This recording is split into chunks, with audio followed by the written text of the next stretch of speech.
Stop trying to win. If you walk into a conversation thinking about how to crush the other person, you've already lost. Most of us are taught that negotiation is a battlefield, a zero-sum game where for me to get more, you have to get less. But that's a lie. That mindset is exactly why you're getting rejected, why your deals fall apart, and why you feel like you're constantly fighting an uphill battle. Picture this. Two men in a library. One wants the window open for a breeze. The other wants it shut because his papers are flying everywhere.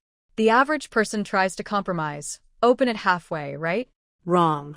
Both men end up frustrated. But if you stop and ask why they want what they want, the truth comes out. One needs air. The other needs stillness. You open the window in the next room. Both get what they need. No compromise. No resentment. This is the secret layer of human interaction that most people never see. We are hardwired to argue over positions. I want a raise, you want to cut costs. I want the house for $300,000. You want $350,000. These are positions, and they are cages. When you lock yourself into a position, you force the other person to defend theirs. It becomes a wall of pride and ego. You stop listening.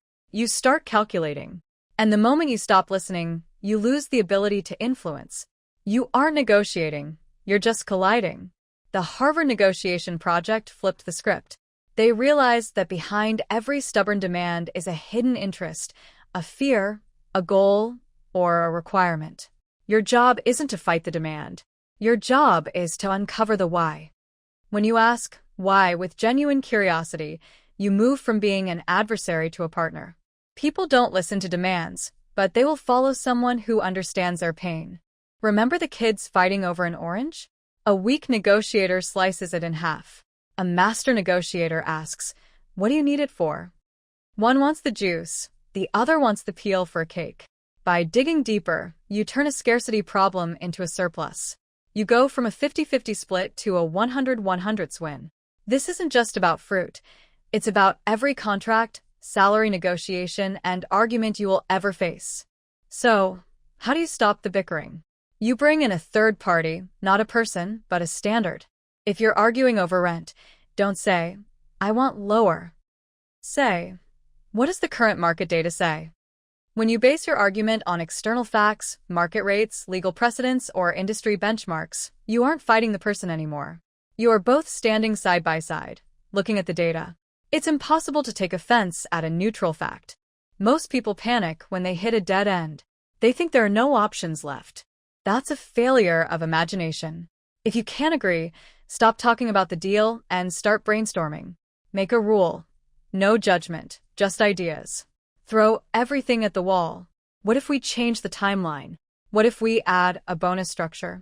What if we move the scope? Differences aren't obstacles.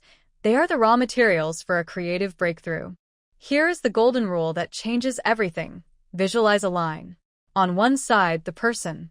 On the other, the problem. Most people get this backward. They're soft on the problem, letting things slide, but hard on the person, attacking their character or intelligence. It should be the opposite. Be intensely supportive of the human in front of you. Build rapport. Ask about their day. But be relentless and stubborn about solving the problem. You can be kind and still be firm. What if they lie? What if they use pressure tactics or try to make you feel small? Don't swallow it and don't retaliate. Simply label it. Say, "It feels like we're playing good cop, bad cop here. Can we just talk through the facts?" Calling out a tactic instantly destroys its power. It forces the other person to drop the act because the trick has been exposed. It's like turning on the lights in a room full of shadows. You are only as powerful as your ability to walk away. This is your Batna, best alternative to a negotiated agreement. If you don't know what you'll do if the deal fails, you are negotiating from a place of fear. You will accept a bad deal just to get it over with. But if you have other options, if you have a plan B that is actually good, your voice changes. Your posture changes. You don't need them to say yes, and ironically, that makes them want you more. When someone attacks your ideas, don't defend them. That's just a tug of war. Instead, ask for their advice. Say, "If you were in my shoes, how would you fix this?" You've now turned your opponent into your consultant. They have to solve the problem for you, which forces them to see it from your perspective. It's impossible to be aggressive toward someone who is asking for your wisdom. Years ago, a man watched a father and son playing with a frisbee. He asked, "Who's winning?" The father laughed. That's the tragedy of modern life. We treat every interaction like a sport where someone has to lose. But the best negotiators? They know that if the other person doesn't feel like they won, they will find a way to break the agreement later. True mastery isn't about winning the moment. It's about building a relationship that lasts. Stop trying to win the game. Start trying to solve the problem together.